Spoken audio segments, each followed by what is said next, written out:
पर नुकीली पेंसिल से चित्र बनाता रहता था। उसके पास कागज और पेंसिल खरीदने के पैसे नहीं थे। वो हमेशा सोचता था कि अगर मेरे पास पेंसिल होती तो मैं कितने सुंदर चित्र बनाता। वो छड़ी से हमेशा चित्र बनाता रहता है। एक दिन जब चित्र बना रहा था तो उसे एक बूढ़ी औरत मिली। उसने रमेश को एक जादुई पेंसिल दी। इससे तुम हमेशा चित्र बनाकर गरीबों की मदद करना, और तुम्हें अगर मेरी जरूरत पड़े तो इसी पेंसिल से मुझे बुला लेना। ये कहकर वो बूढ़ी औरत गायब हो गई। रमेश बहुत खुश हुआ और उसने पेंसिल से जमीन पर एक सेब का चित्र बनाया। वाह, क्या छड़ी है! अचानक ही वो सेब असली हो गया।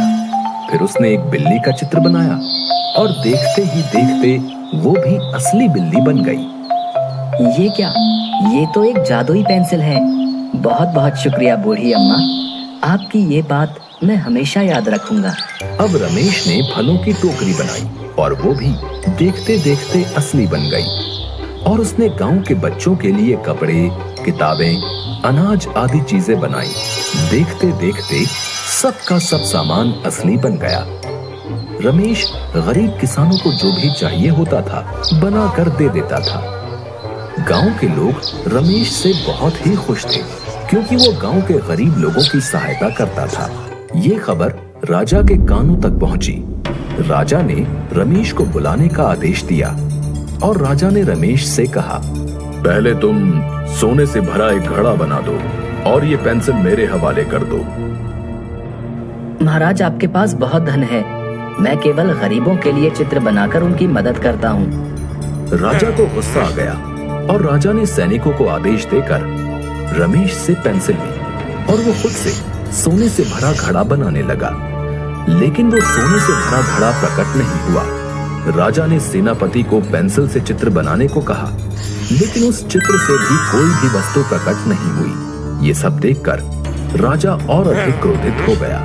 सुनो रमेश, जैसा मैं बोल रहा हूँ वैसे चित्र तुम्हें बनाना ही पड़ेगा, नहीं तो मैं तुम्हें कारागार में बंद कर दूंगा। रमेश मन ही मन में सोचने लगा, अगर वो राजा की आज्ञा का पालन नहीं करेगा तो राजा उसे कारागार में बंद कर देगा, तो वो गरीब लोगों की मदद नहीं कर पाएगा। वो चतुर था, उसने तुरंत पेंसिल उठाई और उस बूढ़ी औरत का चित्र बना दिया और वहां बूढ़ी औरत प्रकट हो गई। उस बूढ़ी औरत ने राजा को समझाया। प्रणाम महाराज, सच कहूं तो आपके पास धन की कोई कमी नहीं है, लेकिन वाकई में जो गरीब है रमेश, उनके लिए ढेर सारी खुशियां लाने का काम कर रहा है। आपने उससे ये पेंसिल छीन ली, लेकिन ये आपकी इच्छा अनुसार कोई काम नहीं कर पाई और न ही किसी और के हाथों से उस चित्र में जान आएगी। रमेश के काम के प्रति लगन और उसकी ईमानदारी देख के ही उसे ये पेंसिल मिली है।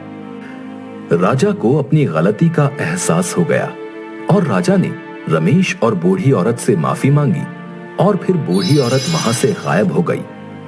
राजा ने रमेश का सम्मान